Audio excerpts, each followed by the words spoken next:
Selamat datang di channel Novel Official. Sebelum kalian mendengarkan novel Pesona Pujaan Hati, jangan lupa like, share, and subscribe. Kalau tidak kusentil jantung kalian. Hehehehe. Tanpa lama-lama lagi langsung saja kita masuk di alur cerita novelnya. Bab 5571. Leslie melirik lelaki tua itu, dan melihat bahwa lelaki tua itu sangat senang membayar. Jadi dia punya rencana di benaknya. Dia sengaja terbatuk 2 kali, dan berkata dengan serius, "Pak, kamu tahu industri kami punya aturannya sendiri. Aku tidak tahu siapa kamu. Kamu tidak bisa mengambilnya dari kakak saya dengan santai. Kalau kamu intel kepolisian, saya akan selesai dalam hidup ini." Senior Chardon buru-buru berkata, "Oh saudara, kamu salah paham dengan saya. Bagaimana saya bisa menjadi seorang intel? Terus terang, saya orang Tionghoa perantauan yang kembali dari luar negeri. Saya baru saja kembali ke China selama beberapa hari." Saat dia mengatakan itu, dia dengan cepat mengeluarkan paspornya dan menyerahkannya kepada Leslie, dan berkata dengan serius, "Dengar, saudaraku. Saya punya paspor Argentina. Ada tercatat waktu saya memasuki negara ini." Leslie sendiri hanya omong kosong. Dia tidak beranggapan lelaki tua di depannya itu adalah agen rahasia yang dikirim oleh polisi. Dia mengatakan ini tidak lebih untuk menambah kesulitan dan ambang batas masalah ini, sehingga datang ke orang tua ini untuk meminta lebih banyak uang. Jadi, dia berkata dengan wajah serius, "Pak tua, saya juga tuan yang melihat dan makan banyak. Paspor di tangan kamu ini bisa dibeli di gang di pinggir jalan antik. Kamu hanya perlu membuang 1.000 yuan. Kamu bisa membeli sebanyak yang kamu inginkan." Melihat bahwa dia tidak mempercayainya, Chardon dengan cepat menambahkan lebih banyak uang dan memasukkannya bersama. Lalu dia berkata dengan tulus, "Saudaraku, jangan bicara tentang hal lain. Lihat usiaku. Bahkan seorang polisi harus pensiun. Bagaimana aku bisa menjadi agen yang menyamar?" Kemudian, Chardon menjelaskan lebih lanjut, "Saudaraku, saya sangat suka cincin di tangan kamu. Saya dengan tulus ingin membelinya. Bagaimana dengan ini? Tolong beritahu kakakmu. Selama harganya masih dalam toleransi saya akan mentransfer uang kepadanya." Melihat pihak lain menaruh uang di tangannya, Leslie sengaja mengelak. "Oh, apa yang kamu lakukan, Pak Tua? Apakah kamu tidak membuat saya melakukan kesalahan?"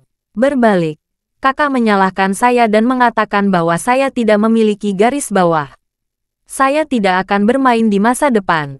Kemudian, dia sengaja ingin menambahkan umpan ke senior Chardon. Leslie sengaja meletakkan cincin giok di bawah hidung senior Chardon, lalu berkata dengan wajah misterius, "Orang tua, tidak banyak yang bisa saya katakan.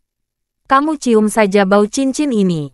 Ada sedikit bau di lapisan batu giok cincin ini. Saya beritahu kamu sepenuhnya. Kamu benar-benar ahli. Begitu mencium bau ini, kamu akan tahu apa yang sedang terjadi." Senior Chardon mengangkat hidungnya dengan curiga, mengendus dengan hati-hati, lalu mengerutkan kening dan bertanya, "Bau anyir, masih ada sedikit amarah, dan ada juga sedikit bau lumpur." "Ya," Leslie mengacungkan jempol dan berkata dengan wajah memuji, "Tuan, indera penciuman kamu tampaknya sangat sensitif. Kamu bisa mencium bau seperti itu. Saya tidak perlu memberitahu asal-usul benda ini." "Oh, aku mengerti." Senior Chardon sedikit mengangguk, melihat wajah Leslie sebagai pencuri ayam. Ditambah dengan dia mengucapkan kata-kata ini tanpa sedikit pun kebohongan. Menilai dari pengalaman hidup senior Chardon selama 156 tahun, apa yang dikatakan anak ini benar sekali. Jadi, dia dengan hati-hati menyatakan kesimpulannya, "Saudaraku, benda ini digali dari tanah, kan?" Mata Leslie melebar seketika. Dia meletakkan tanda penyambutan di bawah lengannya, dan secara aktif memegang tangan senior Chardon. Dia memegang beberapa keping uang tunai di tangan senior Chardon di telapak tangannya, sambil mengagumi dan dengan hati-hati berkata, "Orang tua, selamat, kamu benar." Bab 5572. Sambil mengumpulkan uang dan memujinya, Leslie tidak lupa memuji senior Chardon. "Pak tua, sepertinya kamu juga ahli. Mungkinkah kamu juga menggunakan pot saat masih muda? Bahasa gaulnya. Kira-kira artinya, pernah menarik tim perampok makam, dan berperan sebagai sosok inti di tim ini. Senior Chardon melambaikan tangannya dan berkata sambil tersenyum. Saya hanya tahu beberapa barang antik, bukan perampokan makam. Senior Chardon benar-benar tidak tahu banyak tentang perampokan makam. Saat masih muda, dia pernah mendengar beberapa desas-desus tentang perampokan makam dan bahkan perampokan makam Cixi oleh Sun Dianying. Tetapi poin utamanya adalah dia mempraktikkan Taoisme di Guanli sepanjang tahun dan tidak tertarik pada perampokan makam dan peninggalan budaya itu sendiri. Juga tidak terlalu mengerti. Namun, dia sudah lama hidup. Jumlah informasi yang diterima secara aktif atau pasif pasti jauh lebih banyak daripada orang biasa. Segera, Chardon dengan ragu bertanya kepada Leslie, "Saudaraku, apakah nyaman bagimu menunjukkan kepadaku cincin giok di tanganmu ini?" Leslie tahu bahwa lelaki tua itu ingin melihat cincinnya. Dia hanya berkata demikian, tidak lebih dari mencoba mendapatkan uangnya selangkah demi selangkah. Dia berpura-pura malu dan berkata, "Tuan, cincin ini diberikan kepada saya oleh kakak laki-laki saya sebagai tanda terima, bukan untuk saya. Kamu tahu alasan umumnya, hal-hal memang sedikit sensitif. Saya tidak bisa menunjukkannya kepadamu. Saya tidak akan menjelaskannya terlalu menyeluruh, tapi saya harap kamu bisa mengerti." Senior Chardon tidak tahu apa maksudnya. Kebetulan, demi keamanan, dirinya suka menggunakan uang tunai kemanapun dia pergi. Dia punya banyak uang tunai di saku. Lalu dia mengeluarkan uang $200 dari jubahnya, menyerahkannya kepada Leslie. Dia berkata dengan serius, "Saudaraku, izinkan saya memberitahu kamu secara langsung. Saya baru kembali ke China. Pertama pergi ke East Cliff, lalu ke Aorus Hill. Saya ingin menemukan barang antik favorit saya di dua ibu kota kuno ini. Saya tidak akan mempersulit kamu. Izinkan saya melihatnya. Kalau itu benar-benar bagus, saya akan memberi kamu $1.000. Dan kamu dapat membantu saya mengatur antrean dengan kakakmu. Saya akan berbicara dengannya tentang bisnis tertentu." Leslie tidak menduga lelaki tua itu akan terus terang. Belum lagi memberikan uang beberapa kali. Tetapi kali ini dia mengeluarkan $. Melihatnya dengan mata terbuka, dia ragu sejenak. Dia berkata, "Baik, karena kamu sangat menyukai cincin ini, aku akan melepasnya dan menunjukkannya padamu." Leslie melepaskan cincin dari jarinya dan menyerahkannya ke tangan Chardon. Senior Chardon sangat gembira, dan dengan gugup mengambil cincin giok dengan kedua tangan. Karena takut akan terjatuh secara tidak sengaja, setelah mengambil cincin, dia segera menyadari bahwa benda semacam ini memang antik. Dan cincin ini memang benda dari pertengahan dinasti Qing. Bagaimanapun, Senior Chardon sendiri lahir di zaman dinasti Qing. Dia masih memiliki kemampuan untuk membedakan hal-hal seperti itu. Cincin ini benar-benar antik. Dikombinasikan dengan bau darah dan busuk yang samar, dia bisa menyimpulkan bahwa cincin ini seharusnya digali dari tanah. Mungkin disimpan bersama mayat sebelum digali. Jadi, dia tidak sabar untuk menuangkan energi spiritual ke dalamnya. Ingin memeriksanya dan melihat apa misteri dari benda ini. Begitu Reiki memasuki cincin, Senior Chardon langsung merasakan ada formasi yang perlahan bergerak di dalam cincin. Dia terkejut segera, dan berpikir dalam hati, formasi ini bekerja sepanjang waktu. Saya tidak tahu apa efeknya. Bab 5573. Bagi Senior Chardon, meskipun dia telah menguasai energi spiritual, dia tidak tahu banyak tentang alat dan formasi sihir. Meskipun dia memiliki pedang kayu dan ada formasi serangan di pedang kayunya, dia hanya bisa menggunakannya. Dia tidak bisa memperbaikinya. Bahkan, dia tidak mengerti misteri formasi, juga tidak mengerti prinsip dasar dan logika formasi. Oleh karena itu, ketika dia melihat formasi yang ditinggalkan Charlie di dalam cincin, dia tidak dapat memahami apa gunanya formasi ini. Padahal, formasi ini merupakan formasi pertahanan pasif yang tercatat dalam buku apokaliptik. Begitu orang yang memakai senjata ajaib itu diserang, formasi akan segera diaktifkan. Menggunakan energi yang terkandung di dalamnya untuk mempertahankan tuannya dari serangan itu. Prinsip kekuatan dan efek formasi seperti soal aritmatika sederhana. Jika serangan yang diterima kurang dari kekuatan formasi itu sendiri, maka pemiliknya tidak akan terluka. Tetapi jika serangan yang diterima lebih besar dari kekuatan formasi, formasi tidak akan melakukan yang terbaik untuk menahan putaran serangan ini untuk tuannya. Dan tuannya akan menanggung bagian yang tidak dapat dilawan. Senior Chardon belum pernah melihat formasi seperti ini. Dia tidak tahu apa gunanya cincin giok ini. Memikirkan hal ini, dia tidak dapat menahan diri untuk memarahi Tuan Ying di dalam hatinya. Rubah tua itu tidak pernah memberitahu kami lebih dalam. Sekarang saya melihat senjata ajaib. Saya bahkan tidak tahu apa gunanya. Meskipun saya mendapatkannya, ini gelap. Saya ingin tahu apa efeknya. Sepertinya saya harus kembali dan bertanya pada rubah tua itu. Tetapi bagaimana jika itu benar-benar hal yang baik, dan rubah tua itu tidak akan mengembalikan kepada saya setelah saya memberi padanya? Setelah memikirkan ini, Senior Chardon kesal. Sebelum dia bisa sepenuhnya memahami misteri cincin ini, Leslie mencondongkan tubuh ke depan dan berkata, "Orang tua, apakah kamu sudah membacanya dengan cukup baik? Kembalikan padaku." Senior Chardon sedikit terkejut, berpikir, bagi para kultivator seperti saya, artefak magis adalah hal yang paling penting. Bahkan Tuan Ying masih memikirkan cincin misterius di tangan Vera. Ini menunjukkan betapa pentingnya artefak magis ini bagi para kultivator. Ini pertama kalinya dalam bertahun-tahun saya menemukan senjata ajaib yang nyata di luar. Dan saya tidak bisa melepaskannya bahkan jika saya mati secara alami. Segera setelah itu, Senior Chardon mengutuk lagi di dalam hatinya. Tapi haruskah aku mengambil senjata ajaib ini? Atau haruskah aku mengembalikannya ke orang ini terlebih dahulu, dan kemudian menipunya? Mudah untuk mengambilnya, dan tidak mungkin anak ini menghentikannya. Tapi ada banyak orang di sini. Kalau dia menghubungi polisi, saya tidak akan bisa bergerak sedikit pun di Aurus Hill. Belum lagi, kalau kakak laki-lakinya memiliki senjata ajaib lain di tangannya, bukan? Memukuli rumput untuk menakut-nakuti ular dan kehilangan yang besar karena hal-hal kecil. Chardon memilah logika dari semuanya di dalam hatinya. Dia menebak, pria di depanku yang terbuka untuk uang seharusnya anak kuda dari geng perampok makam di Aurus Hill. Orang-orang ini pasti menggali kuburan kuno dan mendapatkan cincin ini serta peninggalan budaya dan barang antik lainnya. Saat ini, mereka pasti mencari pembeli yang kuat di mana-mana. Kalau tidak, anak ini tidak akan datang ke sini sambil memegang tanda dan menunggu untuk bertemu pengusaha Hong Kong. Karena bisnis Hong Kong belum menerimanya, saya bisa mendapatkannya. Saya harus melihat semua keuntungan dari perampokan makam ini terlebih dahulu. Dan kalau ada banyak senjata ajaib, saya untung besar, bukan? Memikirkan hal ini, dia memandang Leslie dan bertanya dengan sangat serius.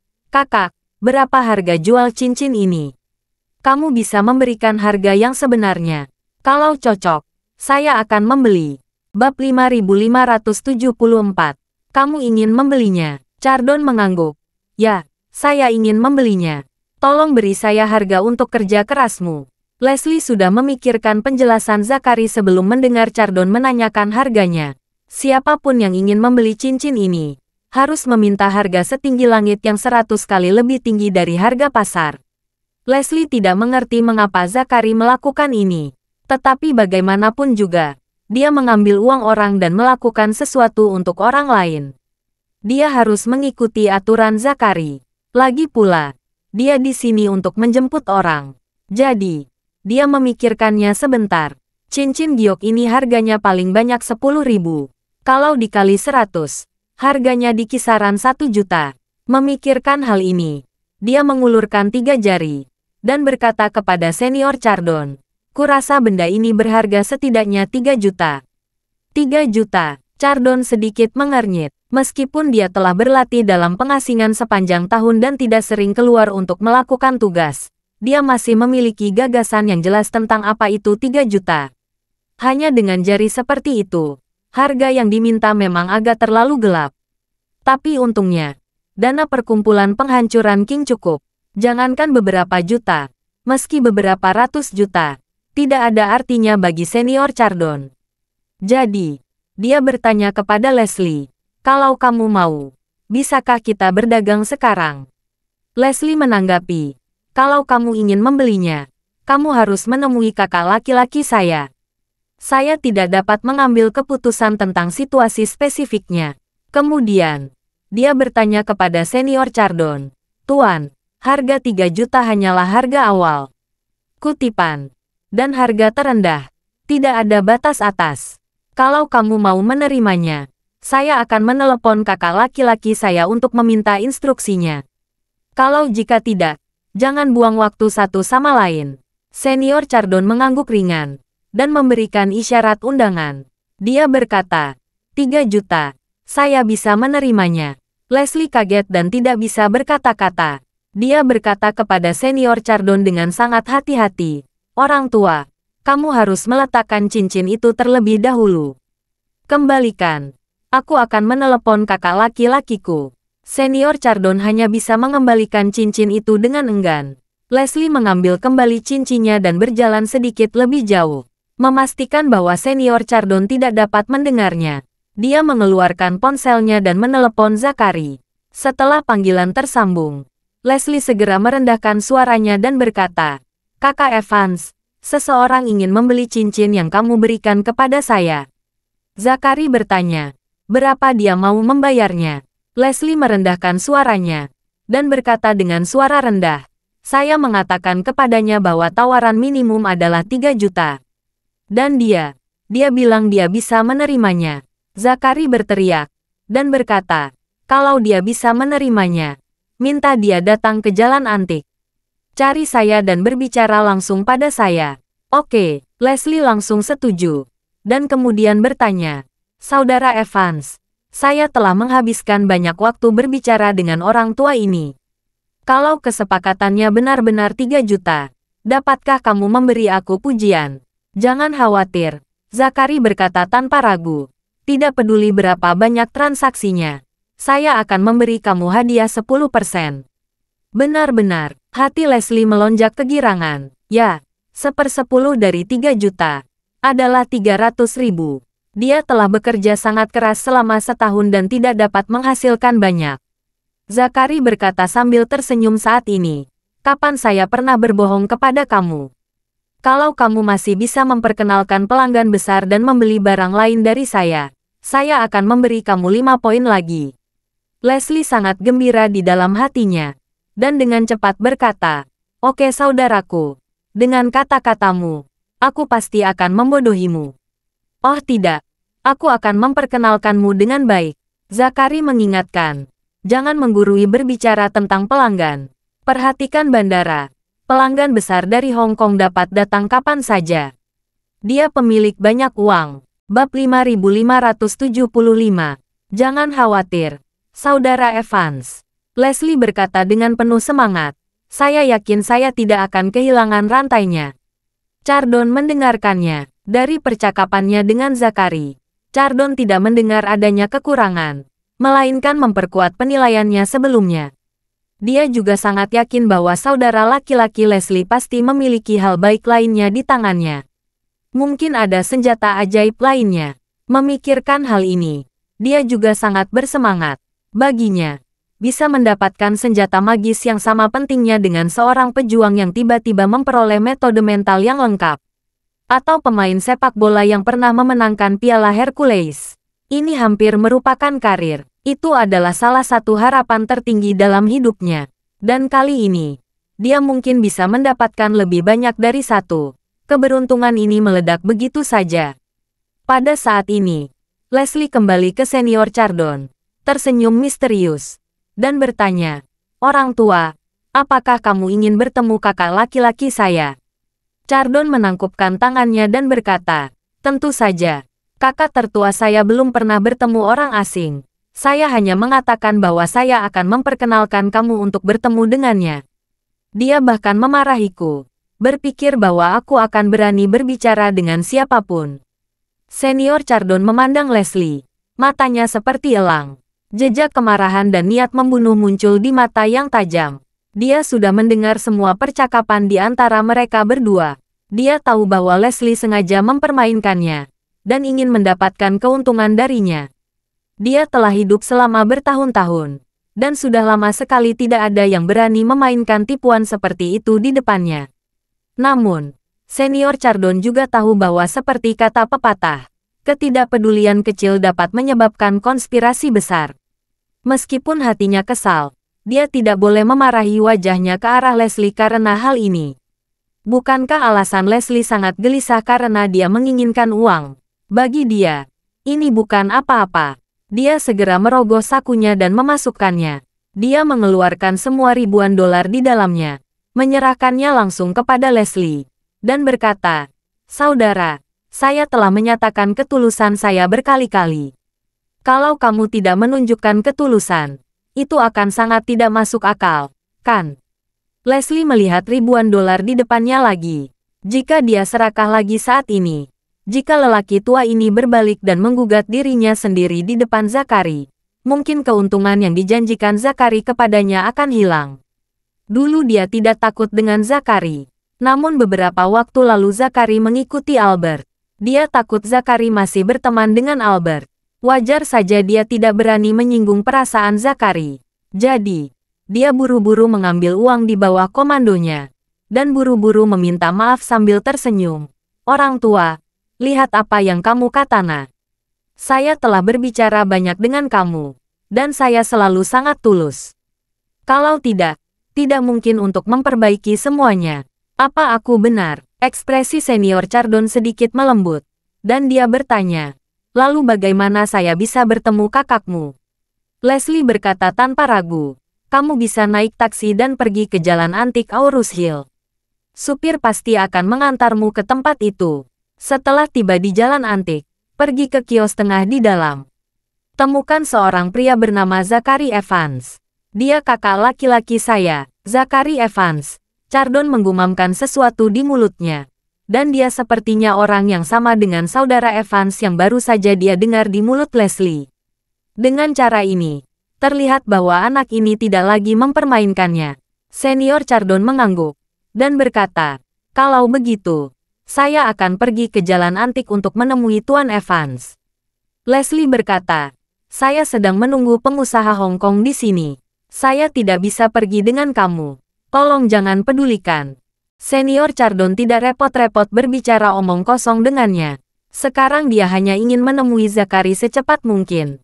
Lalu lihat berapa banyak trik yang masih ada di tangan. Lalu beli cincin yang dikenakan anak di depannya. Bab 5576. Zakari segera melaporkan masalah kepada Charlie setelah dia menutup telepon Leslie. Charlie yang menerima telepon sudah tiba di Hotel Pemandian Air Panas Chem Elises. Karena pemandian air panas Chem Elises tidak jauh dari Villa Willow tempat kakek dan neneknya tinggal, Charlie berencana untuk tinggal di sini sebanyak mungkin pada periode waktu berikutnya. Demikian untuk mencegah keadaan darurat. Dia meminta Ishak untuk mengatur helikopter penyelamat yang kuat untuk bersiaga di sini kapan saja. Begitu dibutuhkan, helikopter bisa langsung lepas landas dan tiba di Willow Villa dalam 3 hingga 2 menit. Ketika Charlie mendengar Zakari mengatakan bahwa seseorang di bandara bersedia membayar 3 juta untuk cincin yang dibuatnya, dia ketakutan. Dia tahu bahwa orang yang dia tunggu sudah ada di sini. Dia sudah menduga orang-orang dari dinasti Qing pasti akan datang ke Aurus Hill. Yang tidak disangkanya, mereka akan datang secepat ini. Saat ini, Zakari bertanya kepada Charlie di telepon, "Tuan Wade, pria itu mungkin datang dari bandara ke Jalan Antik. Jika dia membahas saya nanti, apakah ada yang perlu saya perhatikan?" Charlie berkata dengan enteng, "Kalau dia menawar untuk membeli kayu sambaran petir yang kuberikan padamu, kamu bisa menawarkan 5 juta. Kalau dia menginginkannya, kamu bisa menjualnya." Zakari dengan cepat bertanya lagi, "Tuan Wade, orang ini seharusnya yang kamu cari, kan? Bolehkah saya mengirim seseorang untuk mengawasinya?" Jangan Charlie bermimpi. Jual saja barang-barangnya. Dan jangan khawatir tentang hal lain. Bagi Charlie, tidak akan ada bahaya jika Zakari berhubungan langsung dengan senior dinasti Qing, selama dirinya tidak terlihat oleh orang lain. Karena semakin penting seseorang, semakin kecil kemungkinan dia menambahkan risiko tambahan pada tugas penting. Jadi, Jika senior itu hanya meminta Zakari untuk menjual kayu petir, itu pasti tidak akan merugikan Zakari. Namun, jika Zakari ditemukan oleh pihak lain, itu akan menjadi masalah lain. Kemungkinan besar orang-orang tersebut akan menggunakan Zakari sebagai terobosan untuk terlibat, mengetahui dengan pasti siapa yang bermain untuknya. Untuk mencegah Zakari terlihat oleh pihak lain, Charlie memberikan petunjuk psikologis. Begitu seseorang bertanya kepadanya tentang asal-muasal usul kayu sambaran petir, dia akan sangat yakin di dalam hatinya bahwa benda itu digali dari makam. Dengan cara ini, kontak Zakari dengan senior perkumpulan penghancuran King bisa sangat alami. Charlie memikirkan satu hal, dia membuat kayu petir menjadi senjata satu kali yang akan hancur setelah digunakan. Sehingga pihak lain akan berinisiatif menggunakan kayu petir itu untuk mengingatkannya akan lokasinya setelah dia tiba di Aurus Hill. Tapi, mempromosikan sekarang, Vera berkata bahwa dia mungkin dalam bahaya. Ini berarti dirinya dan senior itu pasti akan bertengkar. Jika demikian, maka cara menangani seluruh masalah mungkin harus sedikit berubah.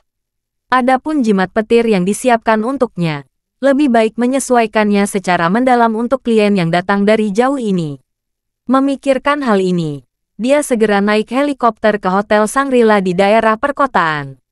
Segera menelepon Zakari, membayangkan, Zakari, ambil potongan kayu petir yang kuberikan padamu. Temui aku di Shangri-La segera. Lebih cepat lebih baik. Zakari hanya berjarak 5 atau 6 menit dari Shangri-La dengan mobil listrik. Dan Charlie membutuhkan waktu yang hampir sama untuk terbang ke sana. Setidaknya butuh 30 atau 40 menit bagi pihak lain untuk tiba di jalan antik dari bandara.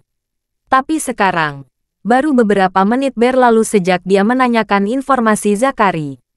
Dan dia mungkin belum naik taksi. Charlie masih punya cukup waktu. Segera, sebuah helikopter lepas landas dari Camp Elises Spa Hotel menuju Shangri-La dengan kecepatan tinggi. Bab 5577. Ketika Charlie tiba di Shangri-La, Zakari baru saja tiba. Setelah Charlie bertemu dengannya di kantor Ishak, dia bertanya kepadanya, "Apakah kamu membawa potongan kayu petir yang kuberikan padamu?" Kepada Charlie, Zakari berkata, "Tuan Wade, lihatlah." Charlie mengangguk dan membayangkan. "Zakari, kamu keluar dan tunggu aku sebentar." "Oke," Zakari berkata tanpa berpikir. "Tuan Wade, kalau begitu panggil saya jika ada yang harus saya lakukan." Setelah itu, dia dengan hormat menolak diri dari kantor. Charlie dengan cepat menggunakan energi spiritualnya untuk menyesuaikan formasi di kayu petir. Beberapa menit kemudian, dia memanggil Zakari, lalu menyerahkan jimat petir yang telah disesuaikan. Menggunakan energi spiritual, Charlie berkata kepadanya, "Zakari, ambil kembali potongan kayu petir ini. Kalau pihak lain bertanya tentang detail memberikan makam dan apakah kamu memiliki produk lain selain potongan kayu petir ini, kamu bisa memberitahu dia, kayu petir dan cincin. Semuanya diberikan oleh tuanmu. Dan kamu tidak tahu di mana atau seberapa banyak kamu menggali sesuatu. Kalau dia bertanya siapa tuanmu, kamu beritahu bahwa kamu tidak jelas. Katakan saja, keluargamu yang sebelumnya akan menghubungimu. Jika dia ingin melihat keluargamu yang lama, minta dia meninggalkan nomor telepon. Dan setelah keluargamu menghubungi, kamu akan menghubungi dia lagi. Sampaikan bahwa jika keluargamu bersedia untuk mendiskusikannya, kamu dapat menemukan." Zakari tidak tahu bahwa dia telah diminta oleh Charlie. Dia segera menganggukkan kepalanya dan berkata dengan hormat, "Tuan Wade, jangan khawatir. Saya ingat semuanya." "Oke," Charlie berkata dengan puas. "Kamu bisa kembali. Kamu bisa menyimpan semua uang yang kamu dapatkan dari menjual dua barang ini. Jangan melalaikan hatiku." Zakari buru-buru berkata, "Terima kasih, Tuan Wade." Beberapa menit kemudian, Zakari kembali ke jalan antik. Dia mengeluarkan dan meletakkan kembali kayu petir di tengah kios. Saat ini, dia tidak tahu bahwa benda ini telah digerakkan oleh Charlie. 20 menit kemudian, seorang lelaki tua bergaun panjang berjalan ke jalan antik dengan langkah tergesa-gesa.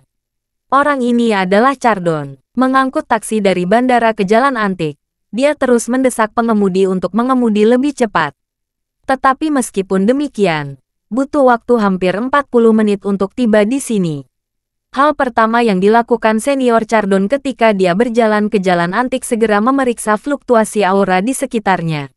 Mata dan kesadarannya memenuhi lusinan kios yang baru saja dia masuki. Dia tidak menemukan jejak aura apapun.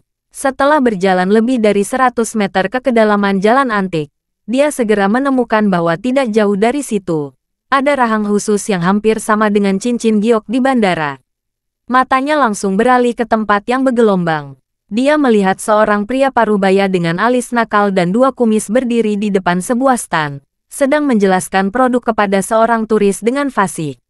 Pria parubaya ini adalah Zakari. Segera, mata Senior Chardon melewati Zakari dan mendarat di sebatang kayu sambaran petir di tengah kios Zakari. Pada saat ini, Senior Chardon sangat bersemangat. Dia tahu bahwa kayu sambaran petir adalah senjata ajaib. Dia belum pernah melihat senjata ajaib di luar dalam hidupnya. Dan dia menemukan 2 berturut-turut begitu tiba di Aorus Hill. Sepertinya dia sangat beruntung bisa datang ke Aorus Hill kali ini. Bab 5578. Senior Chardon merasa seperti orang yang membeli undian selama 100 tahun, tetapi tidak pernah memenangkannya sekalipun. Tiba-tiba, dia memenangkan 2 taruhan berturut-turut pagi ini. Jackpot, terus terang. Itu setara dengan membeli tiket lotre seumur hidup, bahkan tanpa memenangkan hadiah terakhir 5 yuan. Namun pagi ini dia pertama kali memenangkan hadiah pertama bola warna ganda. Dan kemudian memenangkan hadiah pertama dari lotre besar. Saat ini, pengalaman hidup selama 156 tahun tidak membuatnya ragu apakah ini bisa menjadi jebakan. Alasan tidak ada keraguan juga sangat sederhana. Karena tidak banyak yang namanya senjata sihir. Dia telah bekerja untuk Tuan Ying selama bertahun-tahun. Dan Tuan Ying hanya memberikan senjata ajaib untuk membela diri. Dan senjata ajaib itu tidak diberikan kepadanya oleh Tuan Ying. Begitu dia kembali, dia akan mengembalikannya kepada Tuan Ying untuk diamankan. Oleh karena itu, jika Tuan Ying enggan memberikan satu hal, siapa yang akan menipu dia dengan 2 hal? Jauh di lubuk hatinya, dia merasa tidak berharga sama sekali. Karena tidak diragukan lagi, hanya ekstasi yang tersisa di hati Senior Chardon. Dia berjalan ke kios Zakari dengan tenang, dan bertanya kepadanya, "Bos, apakah kamu Zakari Evans?" "Ya, benar, ada apa?" Senior Chardon tersenyum kecil, dan berkata, "Hai, saya baru saja bertemu dengan adik laki-laki kamu di bandara. Dan kebetulan saya melihat cincin di jari tangan. Saya bertanya untuk membahas kamu dan berbicara dengan Anda."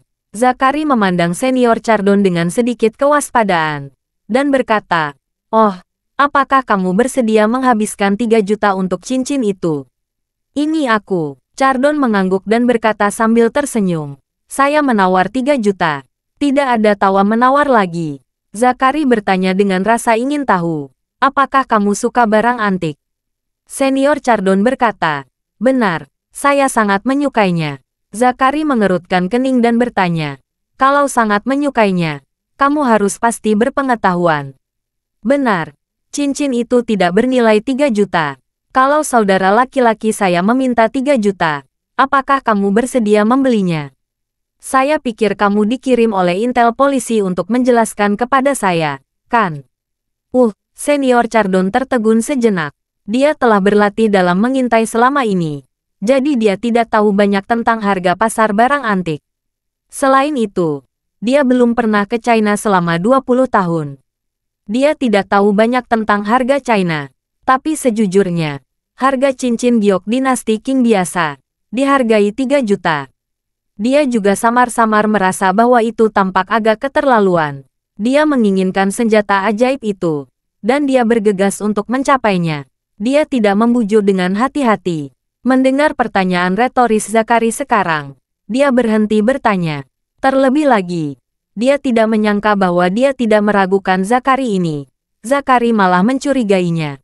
Setelah berpikir sejenak, Senior Chardon berkata dengan sedikit malu, "Bos, kamu salah paham.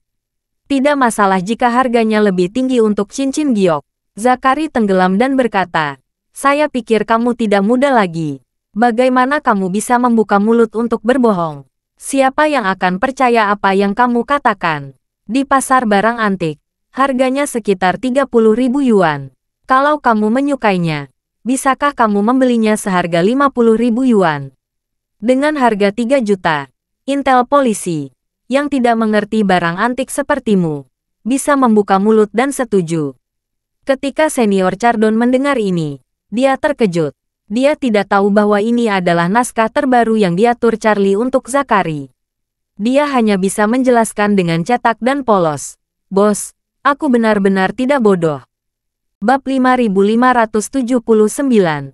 Berhenti bicara, Zakari melambaikan tangannya dan berkata dengan tidak sabar. Sejujurnya, aku memintanya untuk mengutip 3 juta. Hanya untuk menggunakan harga ini untuk memata-matai intel polisi berpakaian preman yang ingin menggali petunjuk. Dan kemudian mengambil kesempatan untuk mencari lebih banyak petunjuk. Berbicara tentang ini, Zakari berkata lagi, tapi izinkan saya memberi tahu kamu. Trikmu ini tidak berguna dengan saya. Senior Chardon merasa tidak bisa berdebat untuk sementara waktu. Dia benar-benar tidak menyangka bahwa tawaran pihak lain sebesar 3 juta yuan pada awalnya adalah niatnya. Dikombinasikan dengan spekulasi senior Chardon sebelumnya, dia percaya bahwa kelompok orang ini berspesialisasi dalam merampok makam dan menjual barang antik curian. Dia bahkan lebih percaya pada kata-kata Zakari, karena dia meyakini geng kriminal semacam ini pasti sangat berhati-hati dan licik jika bisa bertahan selamanya. Dan ada banyak metode anti-investigasi. Mereka pasti curiga dengan agen yang menyamar, dan perlu menggunakan beberapa cara kecil untuk membedakan keasliannya.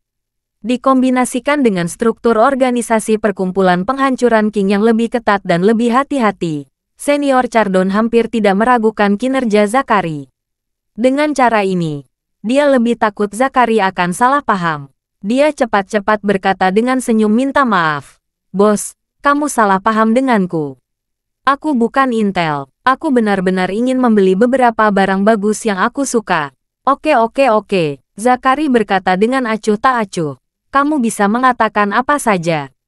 Kamu suka hal-hal yang baik, kan? Kalau kamu suka, jalan-jalan saja di jalan antik dan beli lebih banyak. Jangan ganggu bisnisku. Melihat Zakari tidak mendengarkan penjelasannya, dan bahkan ingin mengusir, senior Chardon sangat kesal. Dia ingin menamparkan Zakari sampai mati di sini. Benar-benar tidak baik. Ambil saja kayu sambaran petir dengan tangannya. Namun, dia menepis kedua pikirannya hampir secara instan. Karena dia sangat jelas tentang misinya di Aurus Hill kali ini. Membunuh keluarga akar dan menunggu putra Curtis muncul adalah perintah kematian yang diberikan kepadanya oleh Tuan Ying. Ketika dia datang ke Aurus Hill sendirian, dia seharusnya mulai menyelesaikan tugas tanpa henti. Namun setelah turun dari pesawat, dia langsung pergi ke jalan antik. Jika ada masalah yang disebabkan oleh ini, jika sampai ke telinga Tuan Ying, dia tidak akan memiliki cara untuk membenarkannya. Oleh karena itu, Chardon hanya bisa menahan amarahnya. Dia berkata kepada Zakari dengan nada memohon, "Saudara, kamu benar-benar salah paham denganku. Kalau kamu tidak percaya padaku, berikan saja nomor rekening bankmu. Saya akan mentransfer 3 juta secara langsung." Seorang intel polisi tidak akan mau menghabiskan 3 juta untuk membeli barang antik, bukan? Lalu siapa yang tahu? Bukannya saya belum pernah menemukannya sebelumnya. Apa gunanya kamu mengirimi saya uang? Kalau kamu intel, uang itu adalah biaya misi. Dan kamu tidak perlu membayarnya dengan uangmu sendiri. Begitu saya menerima uang darimu, itu menjadi kasus jual beli barang antik secara ilegal. Begitu lencana polisimu menyala, aku akan diborgol, dan uang yang kamu berikan pada saya akan diambil kembali. Saya tidak akan mendapatkan uang itu, dan saya akan masuk penjara.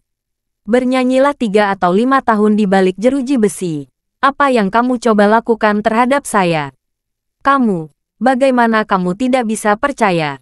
Chardon dengan cemas menghentakkan kakinya di tempat. Dia tidak pernah menyangka bahwa Zakari Evans ini akan sangat berhati-hati. Bahkan terlalu berhati-hati. Selain itu, tidak peduli apa yang dia katakan, dia tidak akan percaya. Dan dia tidak percaya saat dia mengatakan akan mengirim uang kepadanya.